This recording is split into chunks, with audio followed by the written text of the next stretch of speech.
Last night, you slept in a new bed. Maybe a hotel, maybe a friend's couch, and you barely slept at all. You tossed, you turned. Every creak in the room sounded louder than it should have. Your brain kept checking, checking, checking. You blame the pillow. You blame the noise outside. But the real answer is far stranger. Half of your brain never went to sleep at all. Not metaphorically, literally. One hemisphere stayed partially alert, standing guard, while the other rested. Scientists have a name for this. They call it the first night effect. And it is not a flaw in your biology.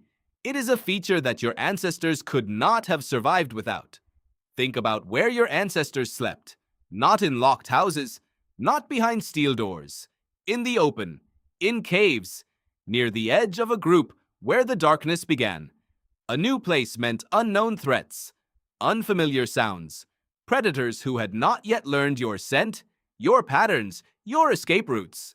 Sleep, for early humans, was the most dangerous part of the day. You were blind, you were still, you were prey. So the brain adapted. It built a night watchman. In 2016, a team of researchers at Brown University, led by Yuka Sasaki and Masako Tamaki, studied this exact phenomenon. They put people in a sleep lab for 2 nights and scanned their brains the entire time. On the first night, in a new environment, one hemisphere of the brain showed dramatically different activity than the other. The left hemisphere, in most people, stayed more responsive to unusual sounds. It reacted faster. It woke people up more easily. The right hemisphere slept normally. By the second night, in the same room, the asymmetry disappeared. Both hemispheres relaxed. The watchman clocked out. This is not unique to humans. Dolphins do something similar every single night of their lives, sleeping with one half of their brain at a time so they can keep breathing and keep watching for predators. Ducks do it too. Birds sleeping at the edge of a group will orient their unpaired eye outward, toward the open space, and keep that side of the brain more alert than the other. You are not so different from a duck on the edge of a pond. You are just a primate on the edge of a cave, running the same ancient software. Here is the part that should stop you. This response is automatic. You cannot choose it. You cannot think your way out of it.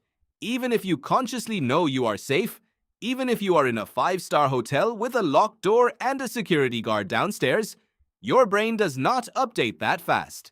It runs on older instructions. Instructions written over hundreds of thousands of years. In a world where a new sleeping spot could kill you before sunrise, your rational mind says the room is safe. Your ancient mind says prove it. And it does not just affect how deeply you sleep. It changes what you dream.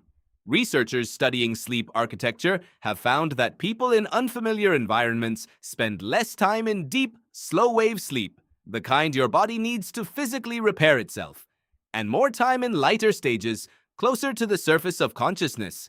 That is why you can wake up from a hotel bed feeling like you never really slept, even after 8 full hours. Technically, you were unconscious. Biologically, part of you was still on duty. There is a strange twist here, too. The first night effect fades almost completely after just one night in the same place. That means your brain is not being paranoid. It is being efficient. It gathers data as fast as it can. What does this room sound like? What does the air smell like? Is anything moving that shouldn't be? And once it has enough information, it stands down. One night of vigilance, then trust. This is the same mechanism, scaled down, that once let a small band of early humans return to a cave they had slept in before, and finally rest deeply. Familiarity was not a luxury back then. It was a survival milestone. A place you had slept in without incident was a place statistically less likely to kill you tomorrow. Now think about how much of modern life ignores this. Business travelers who sleep in a different city every few nights. Students moving into a new dorm. Anyone who has ever tried to sleep the night before, a flight, a wedding, a first day at a new job. Every one of those nights is, to your ancient nervous system, the opening scene of a survival story. It does not know the difference between a hotel room in a safe city and a clearing in an unfamiliar forest. It only knows this is new, and new used to mean danger. There is a psychologist's term for the broader family of responses this belongs to. It is called neophobia, or fear of the new, and it shows up far beyond sleep. It is why animals and people approach unfamiliar food cautiously, why a first visit to a new place puts you on edge in ways you cannot quite explain. Sleep is simply the most vulnerable version of this instinct because sleep is the one state where you cannot fight and you cannot flee. All you can do is reduce how deeply you commit to being unconscious. Some researchers believe this same mechanism explains why so many people report sleeping worse for the first night of a vacation, even in a beautiful, comfortable, expensive setting. The comfort of the mattress does not matter to a brain-running threat assessment. What matters is data, time in the room, repeated exposure, proof, gathered slowly, hour by hour, that nothing bad is going to happen here. So what can you actually do with this? You cannot switch off 100,000 years of instinct in one night, but you can work with it instead of against it, giving your brain small, deliberate signals of safety, locking the door yourself and checking it, arranging the room the way you like it, keeping a familiar object nearby like your own pillow or a worn t-shirt, gives the ancient watchman something to verify. It is not superstition, it is evidence collection, and evidence is exactly what convinces that part of your mind to finally stand down. There is something almost tender in this if you sit with it. The part of you that keeps you awake in a new room is not broken. It is not anxiety in the clinical sense. It is love, in its oldest and most practical form.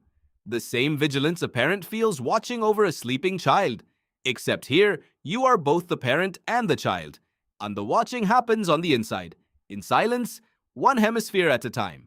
You will probably sleep in a new place again soon, maybe tonight. And when you do, and you find yourself half listening to a room you do not recognize, you can remember this. You are not failing to relax. You are not weak or anxious or overreacting. You are running a program written by every ancestor who ever survived a first night somewhere new and passed that caution down, generation after generation, until it became you. Last night, you slept in a new bed, and some quiet part of you refused to fully let go. That was never a malfunction. That was your ancestors, still awake inside you, keeping watch so you could rest. If your brain has ever done something that felt strange, but was actually ancient survival wisdom in disguise, subscribe. There is a lot more hiding in you than you realize, and every video on this channel is about finding it. Turn on notifications so the next hidden instinct does not sleep on you.